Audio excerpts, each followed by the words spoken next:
Yo, what's going on, everybody? It's your man Hans Nobi. We're back. We're live. Today we got a special guest, Win. But before we do that, let's get to some vibes, man. Check out Social Distance from our last project, Project Mayhem. Enjoy. Let me get everything set up. Falling, fading, down I go. You can't kill me today, your privilege can't get in my way. Sir.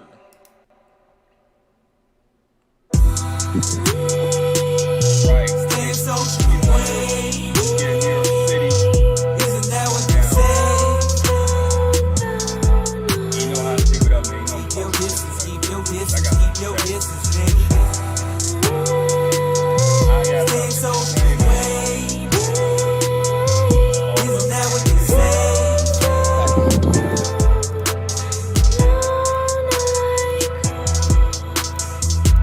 Freedom getting in the way. Better do what they say. Better Shout out stay to up in your house. City. Spreading germs where you lay. Divide and conquer, yeah, I get the message. Phone the only way to get your message. 1984, I see you checking. Just from simple thoughts, they think I'm reckless. This could turn into a fight. Yeah, all from a breath. Escalates to a call. Damn, near my for death. Who you supposed to give me reason? Acting irrational, think it's a fever. Know what I know? I seen on the TV. Can't teach me shit, you ain't Mr. Feet. Can't let it go as you go past your step. Your eyes are so shifty and you're so indirect. Scared to fear from the contact shown in your breath. Steady heavy, you ain't ready from what they told you next. Wearing your gloves, pull them shits up to your wrist. Niggas is pressed. I see them, they throwing a fit. I know that they slow. I'm hoping they getting the gist. Now what you think? Cleaning my hand when I'm pulling the fifth. Trip.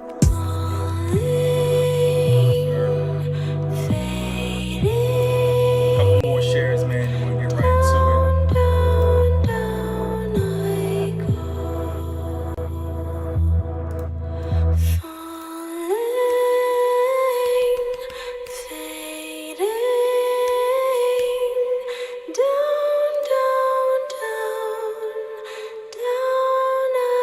There we go.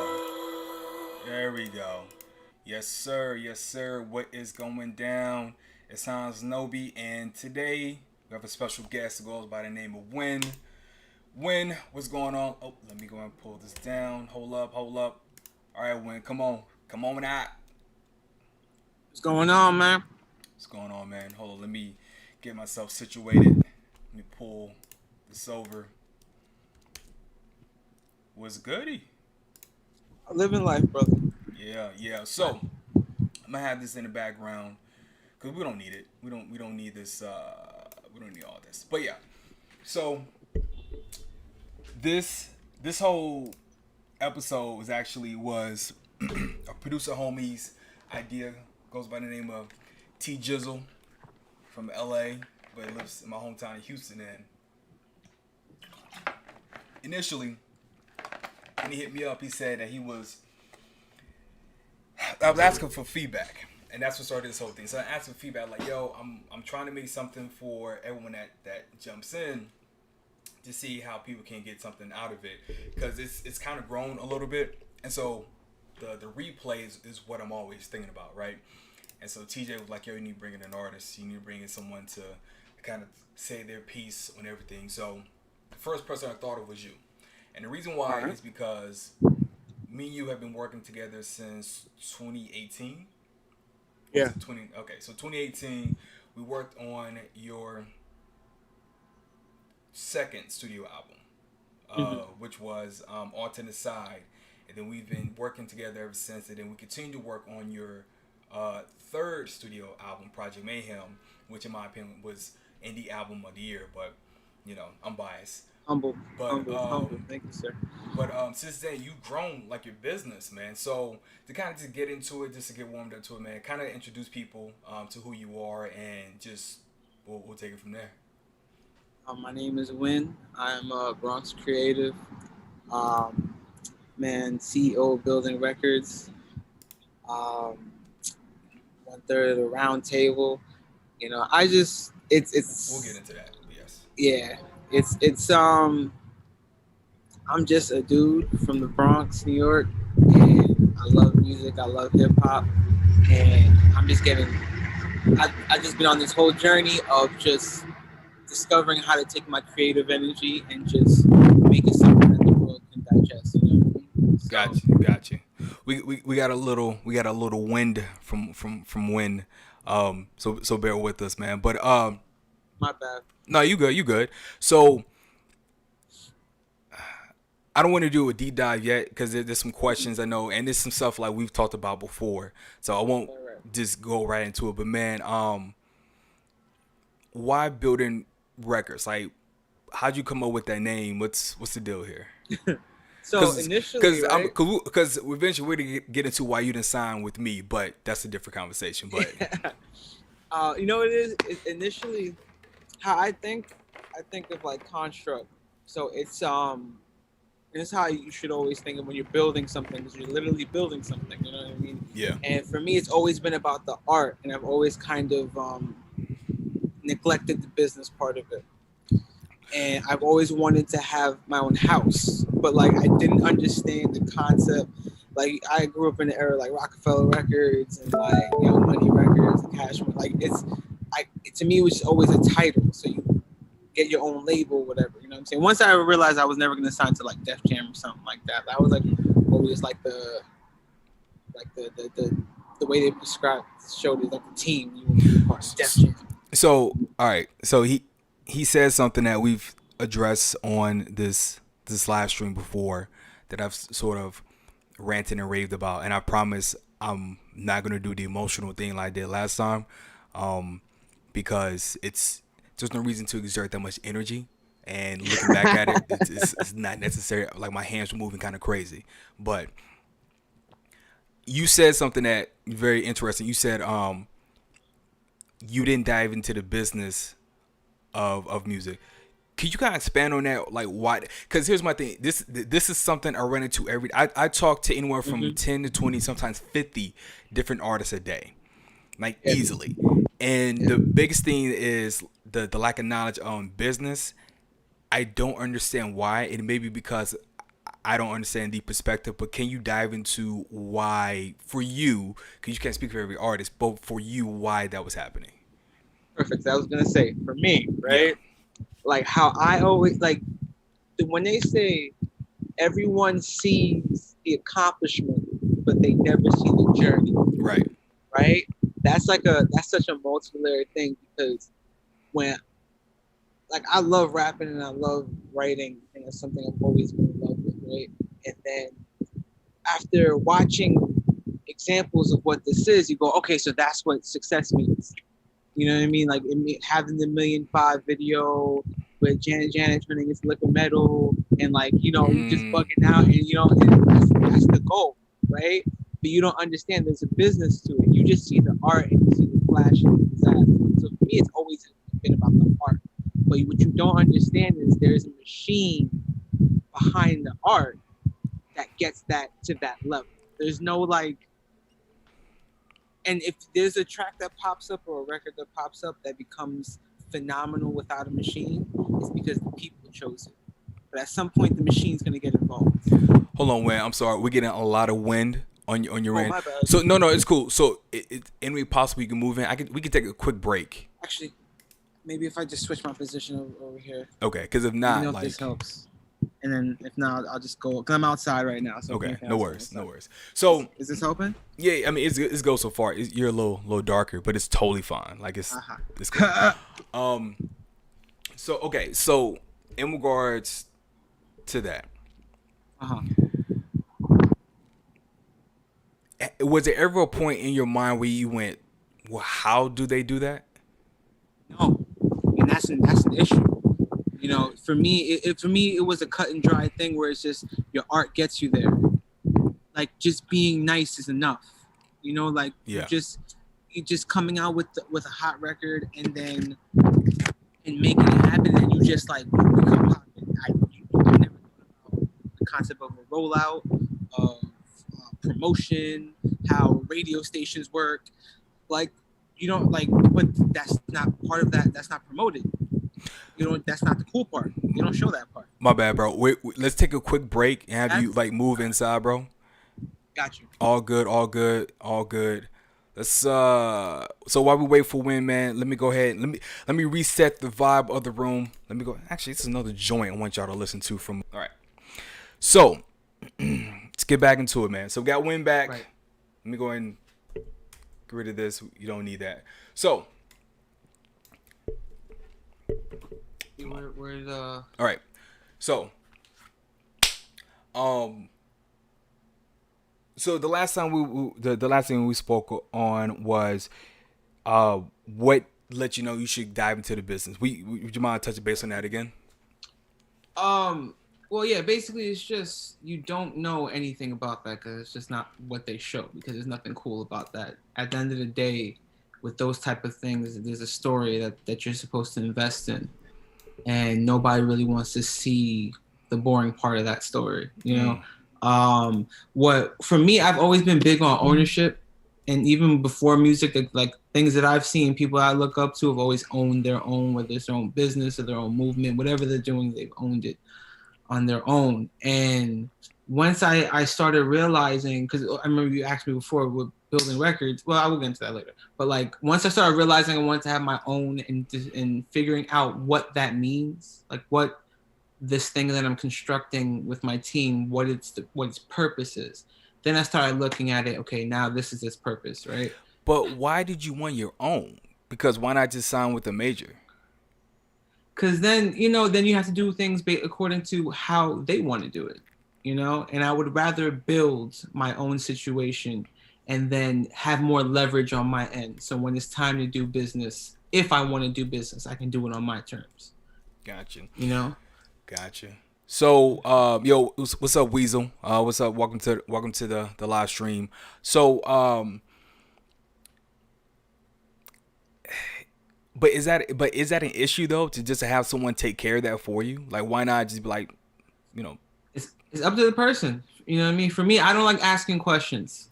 So if I have to ask a question about how something is going, and then I'm giving it to the power of somebody else and I have no say in it anymore, then I can't complain because I relinquished that, versus me going, okay, I would rather have my own, in a sense where like I can go, see if there's someone running promo on the label, I don't need to go to the label to get their promo team. Mm-hmm. There are organizations, there are groups, there are companies that run promo a la carte.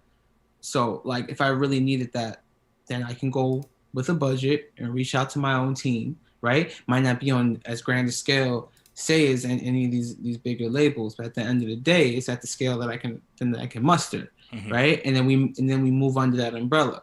Eventually, somebody's gonna come sniffing around. It's just how it works. And when people see money being made, they want to make money.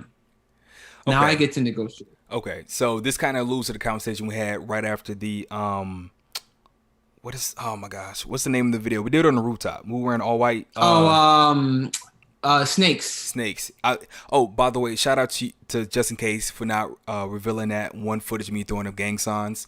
The last thing I need is to get G chat when I go back to Houston. But I'm from it though. Like I threw up where I'm from. I represented the territory that I was at. But the last thing I need is for someone to press me. But anyway, that footage is hilarious. Shout out to A-Leaf. So this kind of loses the conversation we had right after that. And shout out to Lord. Shout out to Tachi as well, and Meek as well. Mm-hmm. But right after that, I didn't know you did an internship at what was it, Def Jam? Yeah.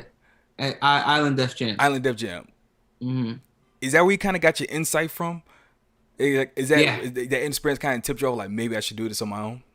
Yeah, because once I started seeing, and not even in a negative way though, it was more, if anything, it inspired me to do it on my own. You know what I'm saying? How so? I got to see the business of how things are run. And what I realized too, every meeting or room I had to go to, wherever I had to go left or right, I never saw an artist. Ever. You never saw an artist up in Island Def Jam? Well, in a sense, I did, but like the artists, the ones I knew, the ones that I didn't see were most likely not doing proper business. The artists that I did see are people that I see current right now. Oh, so See what I'm saying? Well, okay, so that kind of goes to my question. If you saw that, why not say, oh, if I show up to his building at least once or twice a week and say, hey, yo, what's going on?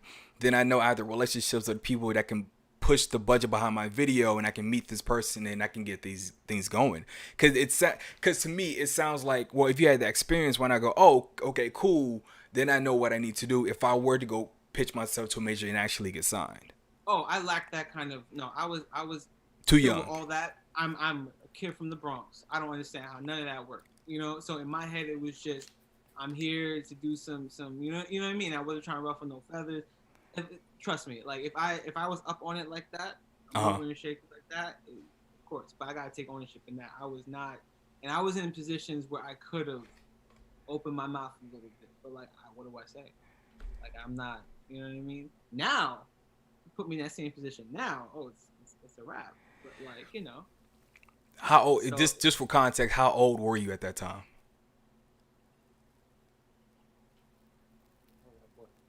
19, 20. Oh, I think when your headphones went off because the audio went low. It's cool if you just want to speak up, then we're good. Like 19, 20. Oh yeah, you don't know anything from anything. Yeah. No. Okay. Like, I'm just trying to show up on time. Hope they don't smell the liquor on my breath. Like, yo, okay, so all right, because I did an internship at a rock label back home in Texas, back in San Marcos, Austin area. Quiet as kept. So I'm pretty sure it's the same. Well, don't say no names, but like, did y'all drink at the office and wild out and went to like a lot of brunches and run up that credit card? Oh, I didn't see any of that. Never mind. Damn it. So I just snitched on myself for no reason. Thanks. I was a lot of it was expense reports. When I was chilling, let's put it this way, I'm trying to be PC here. Right. When I was chilling on one side of the building. Okay. It was very like right? When I got to go on another side of the building, it was very more like, hey man, nice to meet you. Like, you know what I mean? There was the end. But of course, like I'm saying, I didn't know verbiage and how to move in a certain way. So when opportunities were presented, fear kicks in, and you're like, and now you realize it becomes a situation where you look back, man, if I had done this and done that. But then for me, that's a learning experience. Okay. You know what I mean? So it's all like I've taken those learning experiences since then, and I've made sure I've moved in a proper way, and it's doing very well. So okay. Okay, good. So you're 19. You had your internship. Based on our conversation, you didn't get hired, which is totally cool because it happens with a lot of interns. Well, see, they offered me something there, but it wasn't. I come from a West Indian background, so it's you get a job to make money, right? So there was no money being offered, and the what they were offering me was very just. There we go. You know, like just very wispy. So it was up to me to put in the work. But in my head, I had a situation going on at the time where it was just like I had to bring in some bread, and there was no bread being offered. You know, so it was more of like yo, I appreciate this. Give me like a little bit of time, real quick, to go get something stable, and I'll come back, and then we can. And what they heard was you're choosing something over this. Nah, we can't. You know what I mean? I even tried to keep in contact, and they were just like, no. In this industry, it's what's the saying? Not being seen, you're removed. You know what I mean? They don't. Once you're not in somebody's face, they don't see you no more. Got you. So. Gotcha. Okay. Sorry to the chat. I'm just making some adjustments. Kind of messed something up, but we're good now. So, all right. So you didn't take it, which is totally cool. So now here you are. You're an artist. You're releasing singles and anything else, and then something prompts you to release what was the album which pretty much made me want to work with you, which I believe was the Wolves in Sheep's Clothing. Wolf in Sheep's Clothing, yeah. I'm not gonna do a deep dive into the album because I've listened to the album too much, so I kind of get it. But what made you say, okay, I'm gonna release an album, and what was the process for? Actually, fuck that. That's a basic question. why'd you want to release the album in the first place? Like what made you say, okay, this is it? I was angry. I can tell. All right, so I can dive into that. Yeah, Okay, I was angry. So I can. So, yeah, I was super just. I was angry. So okay, so Yeah. kind of dive into like what made you maybe want to work with him. So 2018, two projects came out that sort of like opened the doors for me. One was Trigonometry, the dancehall album, with VP and Atlantic Records, and then the other one was a joint I did on the Joint Chiefs debut album, which was called Never Canoe. I did a joint on there called All In. So shout out to Sonny, shout out to Ralph, and shout out to Gio. Man, listen. And that's what made me turn. I was like, "Yo, you did that?" Yeah. So okay, so Pete. So we're at the album release party. Oh, and also shout out to Killer Vic as well. He just got his first Billboard plaque. Shout out to him, man. Yeah, shout out to the bro, man. Shout out to the homie. So I'm in there, and I remember me and Killer Vic were like chopping up whatever, and we look at each other like, "Yo, fam, we should keep an eye out because they sparking a lot up here."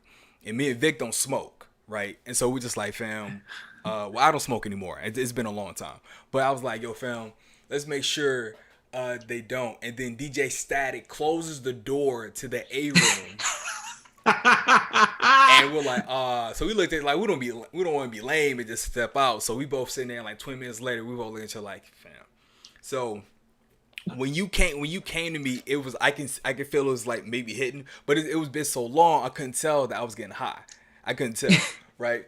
So I knew I was getting high because I walked into the bathroom and I'm saying to myself like, man, I really don't want to get high because I got if not, I'm not gonna be able to catch an Uber. I'm gonna have to catch a train, and it's like 2:00 in the morning, whatever, and whatever. And then I was like, man, I don't want to be bugging. And then I heard myself go like, I can tell you're high. I was like, how? And I heard myself go, cause you're talking to yourself. I was like, it responded. So I was like, damn, okay, yeah. So I walked back in, and All In is like one of the later tracks, and you came in. He's like, yo, we should connect or whatever. So anyway, long story short, I reached out after I heard Wolves in Sheep's Clothing, and I heard it, and I said, yo, this dude is pissed about something. Yeah. And you can hear it, you can feel it, even with because Mark Generous produced most of that album, right? Most of the records on that album. And so the thing that caught my attention was the drum cadences. Because I was like, this isn't American drum cadences. This is Germany, UK type drum cadences with samples over them. And I was like, this is different. And it's you was rapping. And I was like, okay, I need to reach out to this dude. Kind of dive into, and we'll dive into the business part as well, but kind of want to go into the creative. What was going on to make you put that out? Because some of those records are personal too, but what made you want to put that out? I never looked at it that way. It was just real talk. Like I said, I was angry. Yeah. I was in a very angry space in my life at the time, and with my career, just kind of dive into that. Sorry to cut you off. Kind of dive into that. Why were you angry about what was going on in your career? Because I just like the suckers was getting shine and the real weren't being acknowledged, and it was just like especially around that time I was in the indie level with everything, so the come up with these shows in New York is real janky because there's a lot of people who are like, there's like a whole portion like right up here where there's no real money being circulated, right? And a lot of people throwing janky ass performances, and they're throwing these shows, and there's a lot of this ticket for cash exchange in hand, you know what I'm saying? And you can tell it's not for the culture. It's just, it feels like a pyramid scheme kind of, you know what I'm saying? And at this point I was rolling, I never roll with nobody, but I was doing business with this one team at the time. And I thought it was really dope because we were all from the Bronx too, and I was like, yo, this would be a good move. I'm all like supportive of the Bronx, everything. I always want to like just it's my heart, you know what I'm saying? Got you. And we're doing this show, and like I was looking forward to it because it was like, I'm like, you know, but it was like there's people that I fuck with that was gonna be at the show. Right. I'm opening up for them. I know like niggas got to put the money up. So it's like, well, you know, with this, it's a good investment. We here and this is dope thing. I had people come up. It was out of the way. People pulled up and I'm there until like almost 2 a.m, bro. And like people are all going up performing, all these whack dudes. And it's just whack artists and shit. And it's like, I don't mean to say it like that, but you know, like people, I'll say people that's not there for the right thing. You know what I mean? It's just nonsense, you know? And I'm like sitting there like, yo, my nigga, like all this business is being done so like moving me around. I'm supposed to have been going up already. Like, and this is what we celebrating. You know what I mean? Like this shit right here. So that's what inspired the album cover where it's the wolf wearing the sheep costume and there's nothing but sheep in the audience. So, okay. We'll get into the business Right. part, but I kind of want to dive into that a bit.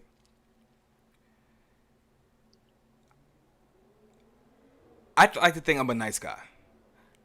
I think you're a nice guy as well. I have my days. Yeah. Right. I mean, we all do. Was it that you just tired of just playing nice?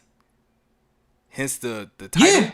Okay. Yeah. Because you know, it's like it's always about the purity of it, and I just want to go up on there and rap and have a good time and give my art tips at that time, really. You know what I mean? And it was just like I just wanted to put on and just like build this whole thing, and like it's just the anger of my personal life and my music career and all of that.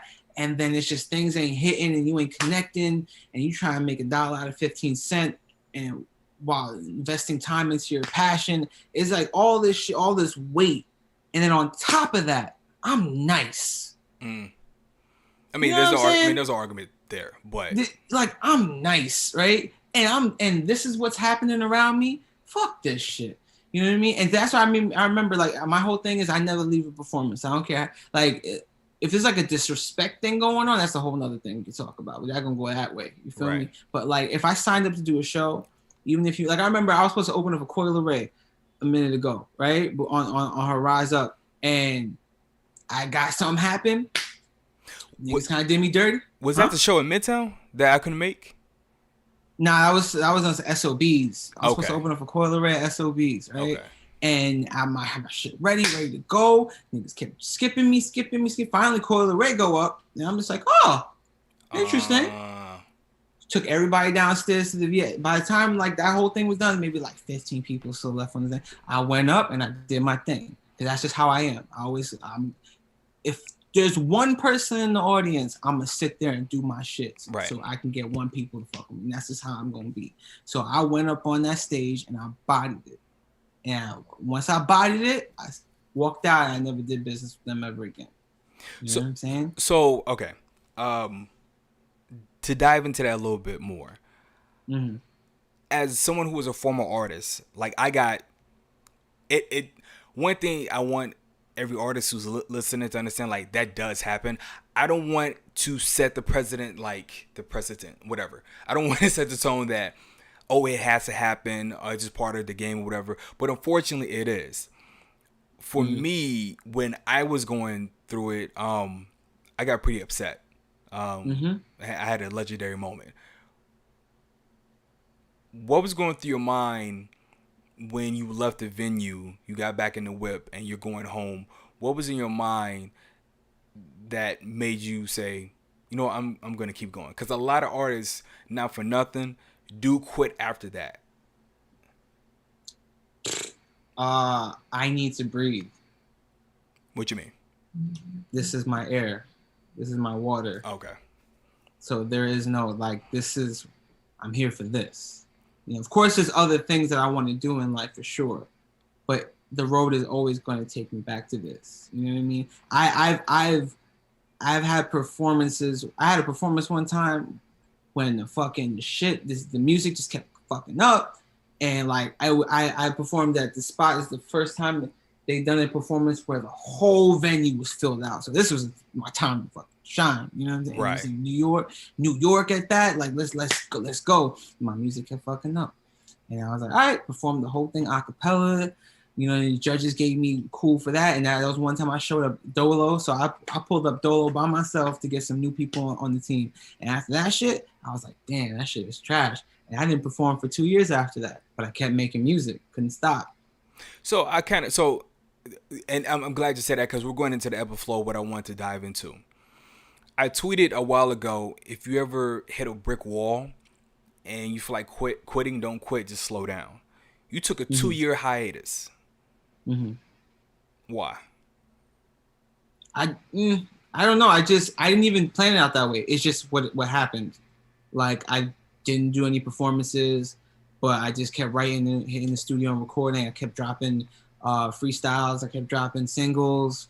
Kept pushing. But I had no urge to perform. I was just living at that point. You know what I mean? So it was just like at that point I was just making my art and just making my music, and I was just happy doing that.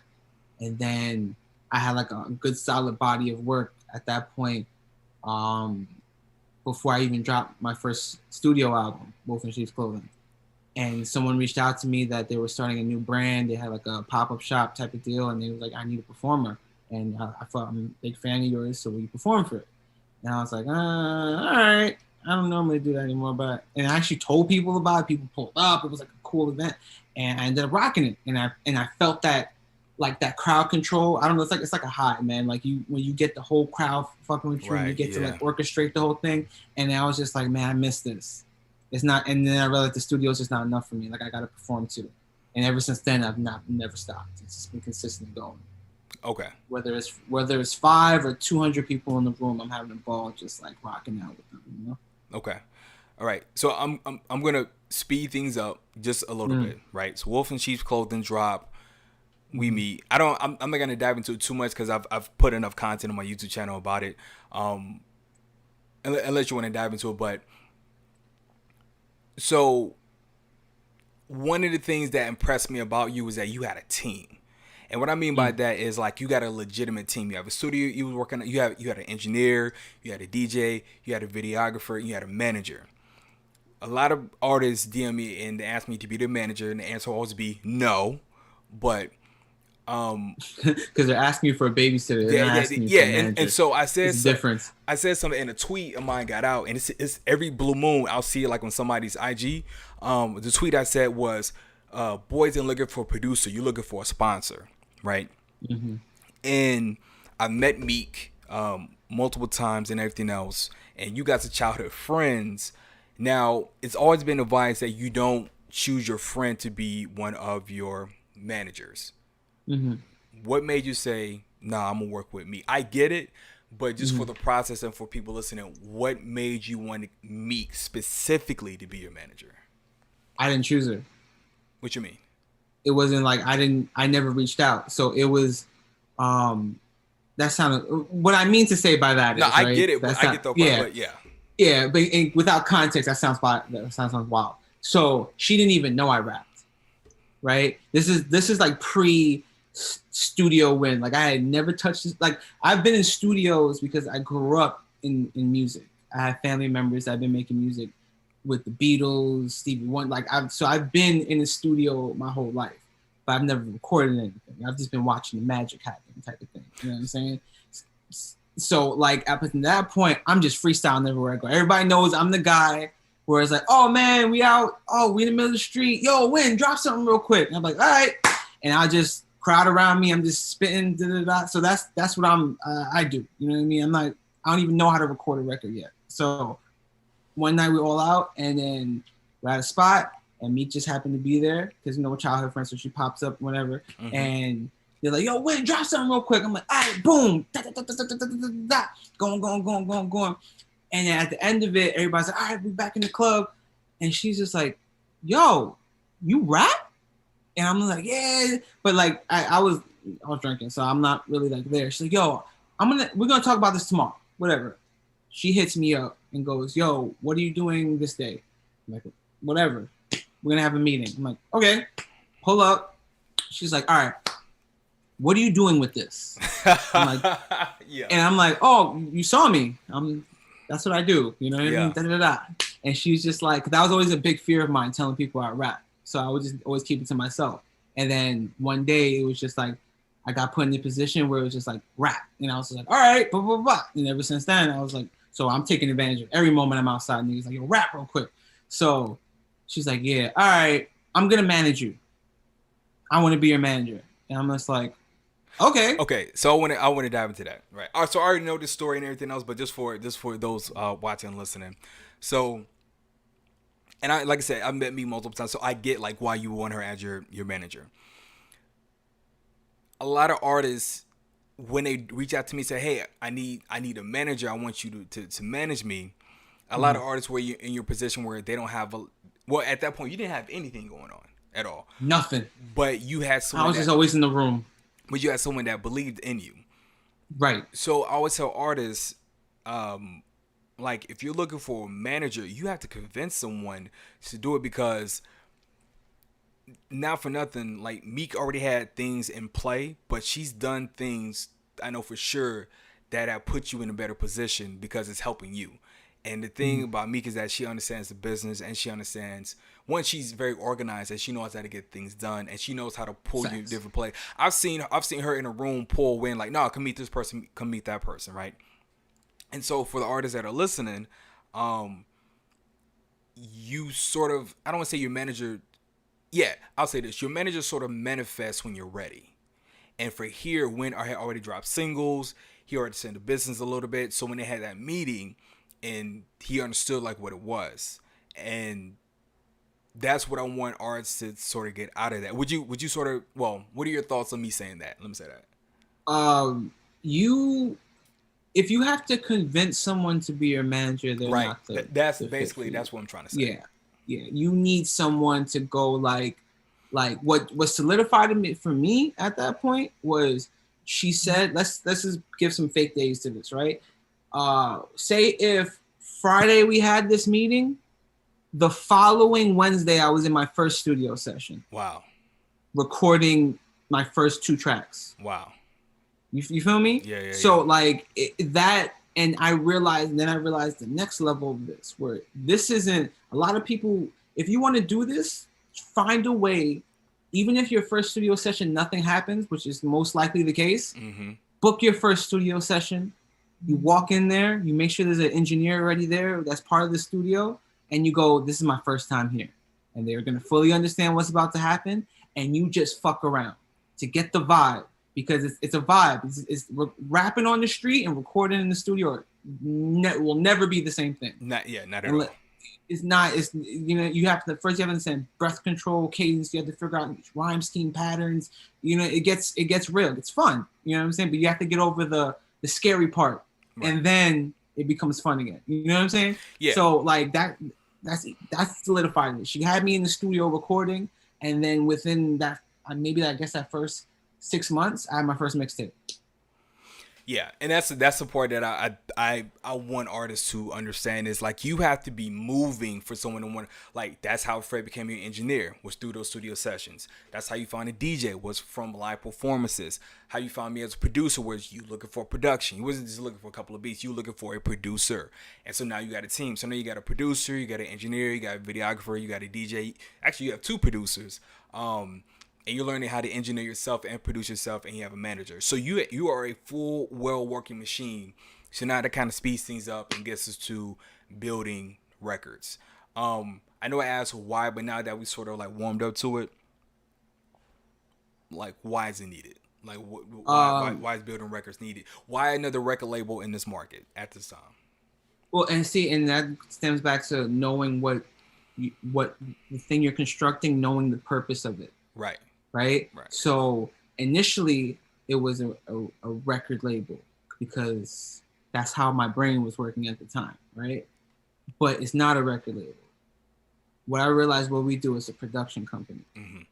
So we are producing music out of building records. That is our focus, is to create music. How do you know the difference? Because my focus on what the foundation of this company was always about finding an engineer, finding a producer, and then make sure me as a writer and whatever writers I bring on the team, right? Making sure, so it's all people who serve the plan of making music, right? Once we make the music, then where this might get like a little more building, more record label-y, is how we do our own rollouts and everything like that. But the main focus for me when it comes to this is making music for myself and for others. So like I'm really heavy into like my next step is going to be to get more artists involved in building records. Not necessarily to sign, you know what I mean? Because I don't want to. There's one thing, like you say, for someone, if you convince somebody to be your manager, then maybe that person shouldn't be your manager. 100%. I don't want to take that responsibility from artists. I think right now I want to deal with artists that want to be their own business, right? And how I can help your business is to provide dope music, because I work with a bunch of dope creatives that can help make your music even better. That's my focus right now. Got you. Okay. So, and then, you know, and record label is, yo, boom, get the machine going. The machine will come. I'm more about like the fire. I want to make fire. So a lot of people say they have a production company or a record label and everything else.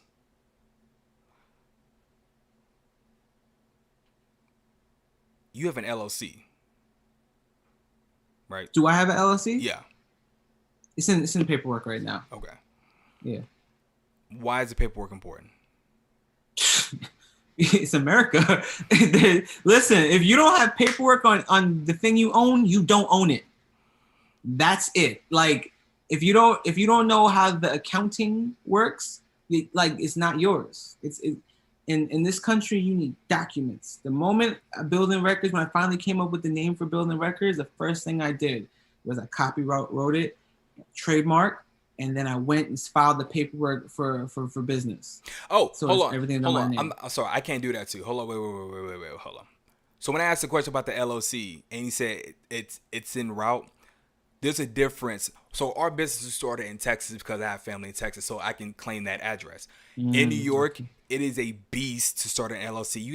You gotta file for it, and then you gotta put it. You have to have like 2 articles in like a certain newspaper for like a certain time and everything, and that is expensive. It is not cheap at all. So just to clear it up for my boy, when he says en route, that's a process he's doing. So yeah.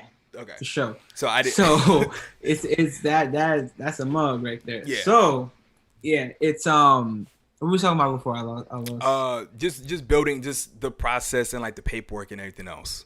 Yeah, it's a beast. Like you have to that if you want the responsibility, right? And I say this too. I'm not knocking nobody that doesn't want that responsibility. Ain't nothing wrong with that, because you can still leverage yourself. What I want for every artist. It's something I had to learn for myself, and then doing my due diligence and following the people that I look up to in this business is you are a business. You're a walking business. It's not to take away from your humanity, but you are a business, right? So now if you want to segue your business into, I don't really want to deal with this, but my artistry is so good, you can still leverage your artistry and your ownership. But for me, I want everything from 0 to 100. That's just how I am. That's just what I looked up to and what the examples for me. So my road's a little bit slower, but I got no problem with that because I'm nice, you know? Okay. So it's not knocking that, but for me, that's what I chose. So for me, the paperwork is very important. You know, you have to, that's why the different conversations separate you. So, you know, when we talk about paperwork, there's a lot of things about paperwork that I learned from working with you that I didn't even realize. So I had to go back and fix a lot of things to make sure everything was lined up, you know, but you're supposed to understand, like you're supposed to have your BMI ready to go, or your ASCAP or your CSAC, whatever you're dealing with, right? Sound exchange, Harry Fox, all that shit got to be in line.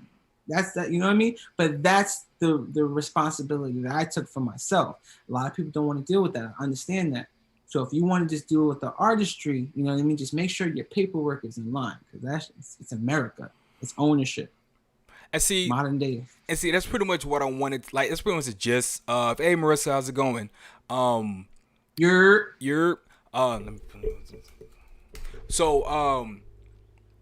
That's what pretty much like the gist of what I wanted for you to say. This is a long way was, it's the paperwork. And it is a business. And what I mean by that is, and you know, I'll speak for myself. It takes money. And there are no freebies here. I can tell you for a fact with Room 380, like y'all saw the rant, like we got hit with a tax report. And it was like, oh shit. And then like the New York State was like, yo, you need a labor law poster on your wall. It's like, fam, work. You know, I don't own Penthouse Studios. I don't mostly do most of my work here at the crib because I'm running a business, so I don't need it. But we had an engineer that we just hired, and so like, Nice. that's pretty much like the gist of like what I wanted people to get out of this was it's running like a business. It is a business, and stop going to my damn DMs asking me to be a manager. The answer is no. Stop it. That was the whole point. That's the whole point. Like, stop. Not here. I don't Not in my care. house. I don't want to. Quit asking. See now, if you felt like setting up a situation where you had like a management team that you felt like, all right, you want a manager? Here's the paperwork. This is my guy here. He works for 380 under the management department. He's gonna manage you. Boom, boom, boom, boom, boom, boom. Well, even then, like you it'll said, be a waste. Right. Even as you said before, like, I have to want to manage you. I don't want to manage anybody. Nah. But as you said, but like once someone heard your music and saw your talent, then they want it. And that's another thing as well. This got discussed in Clubhouse where people are paying people to be the managers just as an initial, and it's not necessarily good business because now you have someone out there that you're paying to champion you, and they don't even really believe in what you're doing. They're doing it for the paycheck, which is like the worst situation. Shout out to all the people on Clubhouse who are actually there to promote actual like I think Rothstein, he's dope, and there's like all the tech and engineering clubs on Clubhouse are all the valid ones because they just get up in there and talk about, all right, man, yo, in the mid lows, if you really want to tweak that snare, I'll tell you right now. Those are all the valid clubs, but everything else, man, is just shenanigans. I guess, man. But anyway, man, fam, we're gonna go wrap this up. I definitely appreciate you jumping on, man. Definitely. Yeah, bro. Let me know next time when we pull up, man. We can do a part 2 to this because when the business never stops. Well, if I bring you on, we're gonna get into some rap shit because I know you've been throwing shots, but we're not gonna talk about that right now because we were talking about the business. But we'll talk about some other stuff as far as the NYC scene. But man, anything you want to promote before you jump off? Big up on all right, streaming y'all. services Thanks for joining the live stream. No, I'm joking. I'm not gonna do it. Worldwidewin.nyc.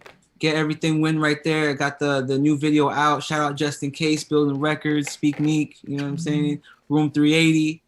It's we got a lot of good work pulling up over the next year at least. Sheesh, yeah. We got a lot going 2 on. years if you know what, I'm talking too much. Yeah. You said too much. But anyway, but yeah, man, definitely appreciate it. I'm holla at you. So yeah, everyone, thanks again for joining. We're gonna go and wrap this up pretty soon. Hit the link in the description. It's gonna have Wynn's music in there because I executive produce some of it, so those streams come to me as well. But yeah, hope y'all get something out of it, man. It's Thursday, September 23rd here in New York City. If you need anything, hit me up. No, I don't want to be a manager, but take care. Much love and peace.